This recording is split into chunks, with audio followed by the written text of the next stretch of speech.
Okay, thank you very much.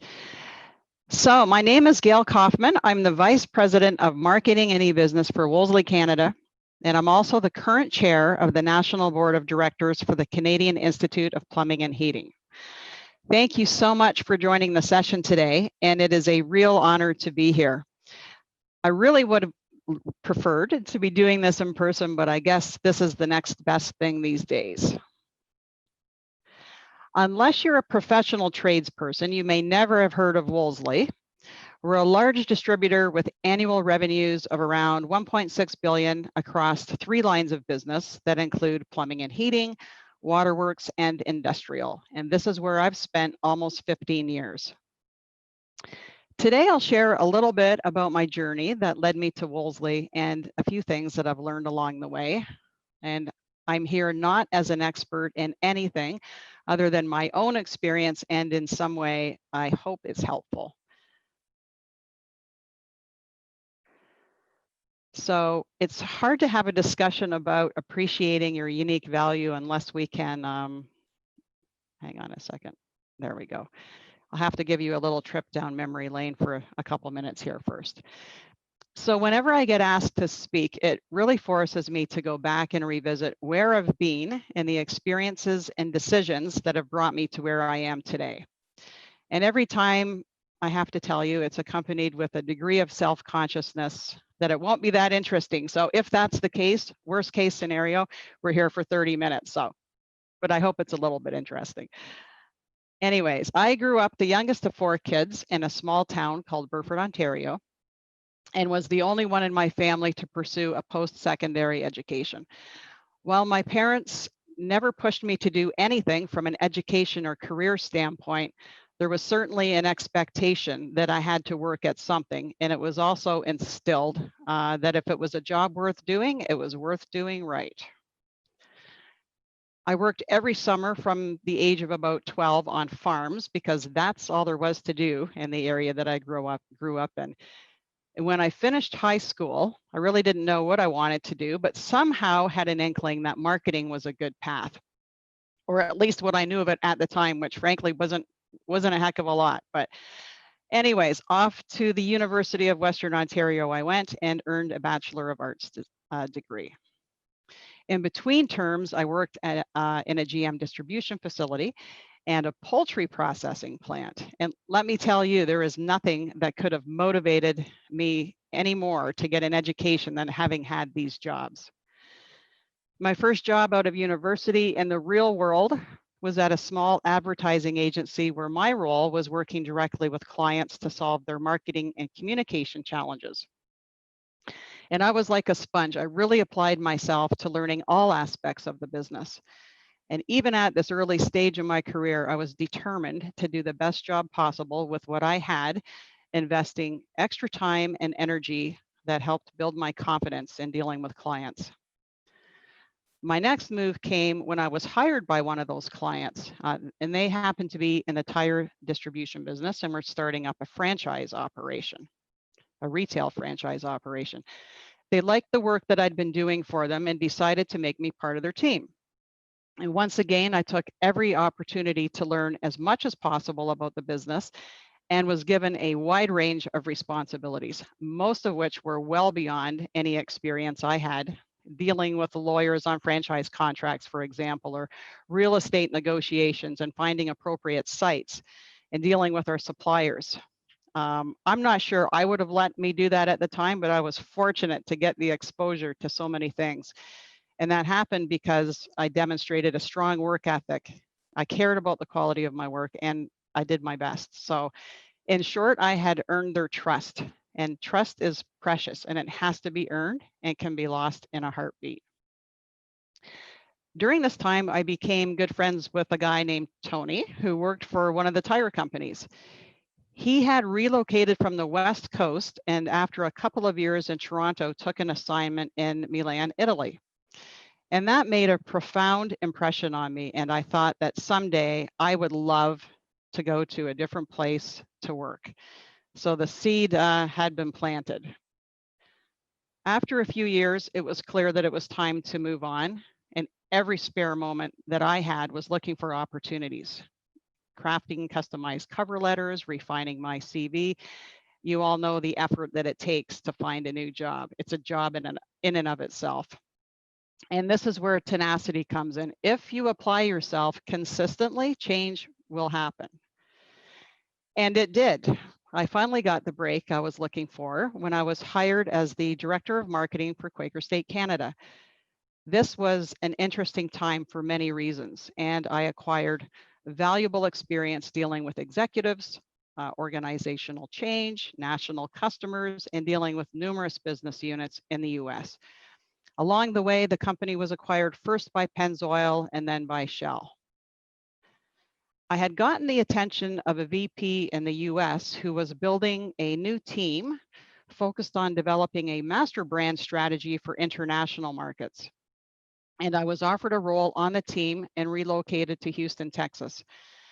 And there it was. My dream for an international gig was realized, and it was a tremendous experience. I spent about 50% of my time in various parts of the world and learned how the business was done in other countries, and an exposure to an array of talented people from many different professional and cultural backgrounds. After 4 years in Houston, I returned to Canada for personal reasons. And since there wasn't a job to come back to, I was looking for a new gig with a company that was large, international, had an interesting challenge, and that someday would potentially allow me to move out of Canada again. I had no idea who Wolseley was until I was introduced to someone at a dinner party who worked in the IT department. And anyways, I ended up, long story short, getting an interview, and they hired me in December of 2005. Since then, I've had the opportunity to touch many aspects of our business across Canada and was promoted to vice president in 2016. We have an amazing, talented team at Wolseley who I've had the pleasure of working with and learning from, and I've had the opportunity to be part of an accelerating transformation process at the same time. So I can't think of a more interesting or challenging time to be in business. All right, moving on. As I said before, prepping for this discussion really made me think about how I got to where I am at the moment. And I think the best way to explain it is by using what Simon Sinek calls the golden circle. And I'm sure many of you are familiar with Simon Sinek, and he's the author of the book, Start With Why. So what I'm showing you here is the golden circle. And here I'm using Wolseley as an example. The golden circle, really the fundamental premise of this is that whether you're building your company brand or your personal brand, first and foremost, you need to have a strong why. And that's the bullseye you see here. So here's something to give this some context. When I think about Wolseley, our why is not simply to sell things to make money. We do care about that, don't get me wrong, but we do have a larger purpose. Our goal is to create the best customer experience for our customers by making the projects they're working on better. At the end of the day, what makes our customers look good in front of their customers is good for everyone's business. So how do we do this? Well, we have well-defined principles which act as our guardrails, and they are people, safety, integrity, innovation, and results. So the what, as you see down, can vary. It depends on the context. We have different propositions for different types of customers, and that might depend on if they're large or they're small, or perhaps the type of project they're working on. But once you nail your why and your how, then you can apply it wherever. So moving on, let me share my golden circle. So it's the same premise. And what is my why? What has given me the energy and perseverance over the course of my career has been driven by my need for independence, particularly financial independence, but not exclusively. And I think, this is based on my own experience growing up. I saw what my mom experienced years after she and my father had divorced, and I thought, I never want to be in that position. So this has been a driving force for me for a long time. as relates to my own principles, my strong work ethic, integrity, tenacity, listening to others, forming relationships, and always trying to improve. And the what? Well, I've just shared with you the what. I've done what I do in various places, but what has not changed is the why or the how. I've just been able to pick that up and lift it over someplace else. So when it comes to the topic of this session, appreciating your unique value, it's important to have this foundation, because when the waters get choppy, and they do, you need to find your way through. So let's talk about that. Golden retrievers are my favorite dogs, so I thought I tried to find an appropriate picture here. So as you have seen, my career path has taken me to places not necessarily sought out by a lot of women. Tires, oil, car care, and now plumbing and heating. So extremely glamorous choices I've made over the years. Anyway, this is important because for such a long time, all I wanted to be was less unique. Originally, I stood out because I was a young lady, mostly dealing with middle-aged men. I was a different gender, age, experience level at the time to most of the people around me.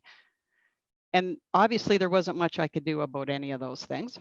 But what I was determined to do was to be taken seriously, and I put all my energy into being the best that I could be. So when I look back over the course of time, there are 3 things that I've learned that I think are really important to appreciating what you bring to the table. The first thing is taking stock. Take a good look at everything that you do that works and write it down. This will help immensely to clarify what those things are. And we all have those things. Ask for feedback from others that you trust for objective feedback. Coworkers, direct reports, the person that you report to. This is really important. You could also ask your company to do a 360, but if they don't, that's not a showstopper. You can still do your own work. So this will give you valuable insights and maybe surface some things that you weren't aware of. So it doesn't matter how long you're working for, this is a valuable exercise. So the last time I had a 360 done was about 3 years ago. And I was surprised not by the constructive, also known as negative, because I think we have a pretty good sense of where we think we can improve. And especially as women, we tend to be masters of, knowing about what our shortcomings or deficiencies are, or what we think they are. But I was pleasantly surprised by the positive comments. And, all feedback is fantastic and an opportunity for growth, but the real, energizers, the real nuggets are the positive comments. It's very empowering. And sometimes we especially need help surfacing those positive aspects of ourselves. The second thing is what I call sell what you got, otherwise known as be yourself. It's so common to see other people and think, I wish I was more like that. And we all do this. Earlier in my career with Quaker State, we had acquired a company in California, and the VP of marketing there, her name was Deirdre, was such a dynamo. She was a total extrovert, very outgoing, and a fantastic presenter.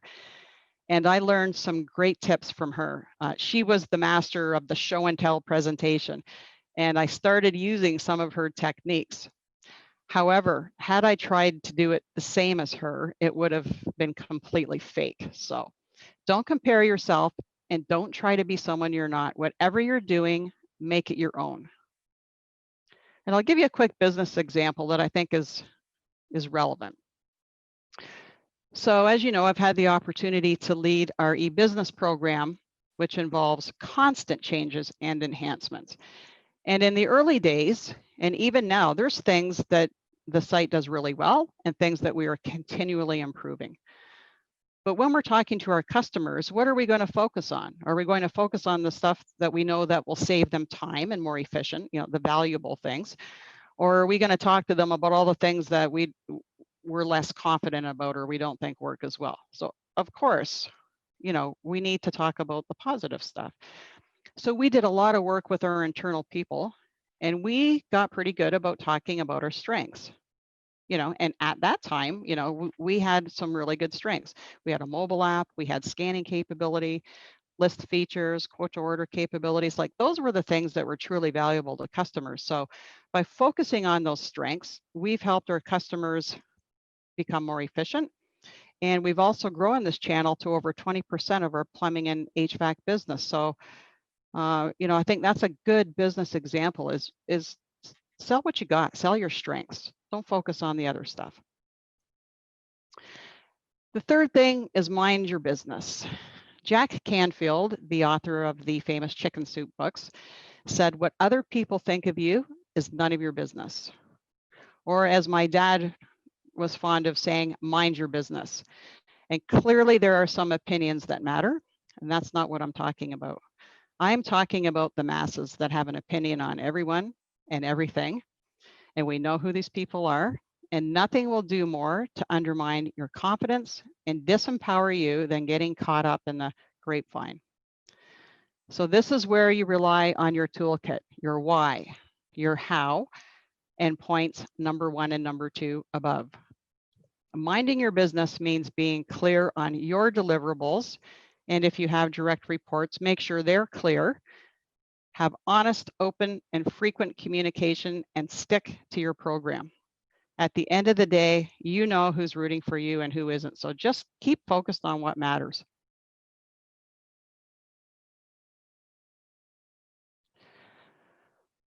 When you're feeling empowered,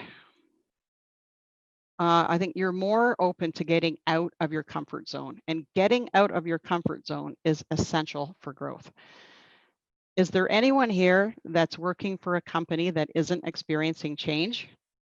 I doubt it. I know at Wolseley, in fact, just last week we had a leadership change and I have a new boss. And additionally, we're in an industry that's undergoing change, which is constant. And never mind what's happening, you know, over the last several months with COVID-19. Sorry, I'm getting ahead of myself here. Let me just go. Socrates said that the secret of change is to focus all of your energy not on fighting the old, but on building the new. And I have to say, I agree with that. I encourage you to take opportunities when they present themselves. Now, there may be a legitimate reason not to. For example, a family situation may prevent you from moving. These things happen, but what I'm talking about is not letting fear or discomfort stop you. These, in my mind, are not legitimate reasons.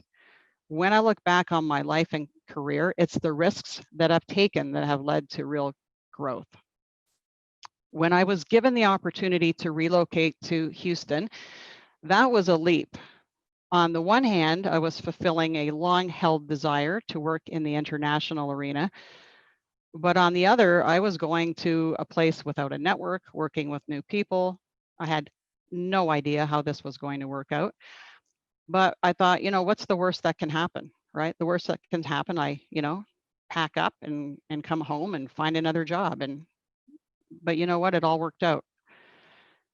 And even more scary, actually, than leaving Canada was coming back to Canada. But in life, you have to make choices. And while I was having a wonderful professional experience, my personal life needed some attention. So this, for me, was the ultimate bittersweet experience. But because I did it for the right reasons, it worked out also, and I've had no regrets. The thought of change is often far worse than the reality of it. And our first impulse is to resist. And there are numerous examples I could share from a business perspective, but the one that sticks out is when at Wolseley, we undertook a rebranding of several of our businesses in Canada. So we had grown acquisitively over a long period of time and ended up with 14 different brands. And for strategic reasons, it made sense to consolidate all of our businesses under a Wolseley master brand. Well, you'd think the world was coming to an end, that we were stabbing ourselves in the heart and our customers were going to abandon us.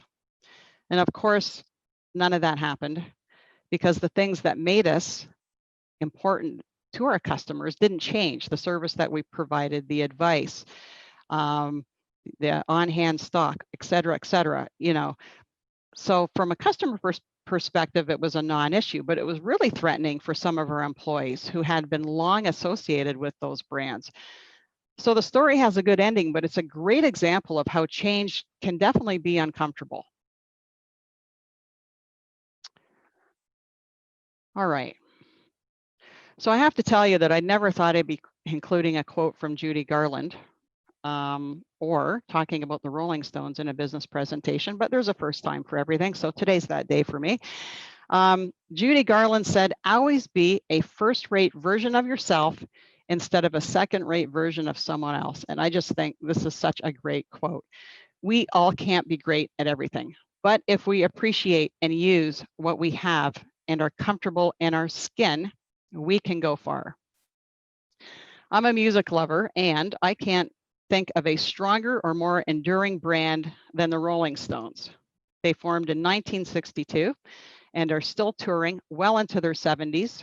They have survived almost 6 decades of changing musical tastes. But, they're not the best at everything. Is Mick Jagger really the best singer? Not likely.